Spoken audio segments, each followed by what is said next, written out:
Looking back at a legacy of life-saving, we're highlighting the 106 Rescue Wing's response in the wake of a devastating storm.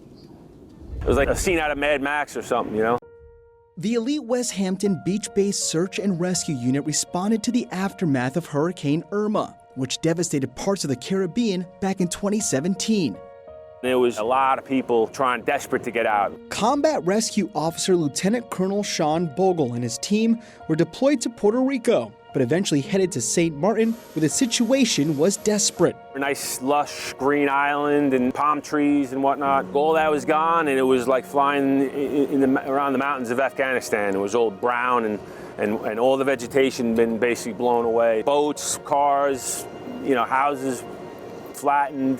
The 106 linked up with other responding military units, most from different countries. It's mayhem on the island, but there's a lot of Americans that need to get out. Among them, a U.S. airman and his wife, stranded on the island, facing a life-threatening situation. They're honeymooning in St. Martin. The woman is a diabetic and has no insulin, and she ran out, and it's desperate. There was violence and there was looting, and the roads were blocked as the team searched for the couple. They had to go through the island. They had to find them because it was not easy to find them. They had to basically commandeer or get a vehicle from the Dutch Marines. All the while, there's lawlessness going on, looting.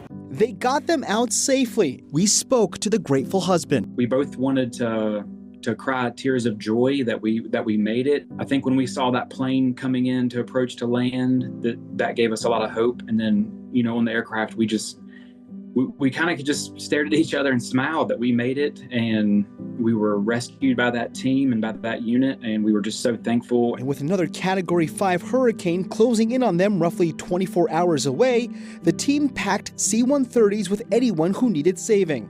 A day out of making a direct hit on St. Martin again. So you could imagine the state, and the people there knew it. You can imagine the panic and whatnot that was going on. Time wasn't on our side to try to get as many people out as we could. They didn't think they'd make it off the island alive to then getting saved. So you can imagine how happy they felt. For 3 days, the 106th, alongside Puerto Rican and Kentucky Guard units, Dutch Marines, and local responders, evacuated more than 1,000 people, bringing some help to a devastated paradise. Our mission is to save lives. Everyone who enters this unit, they know that from day one, and whatever training they're doing, that's what you're doing it for. Ken Buffa, Newsday TV.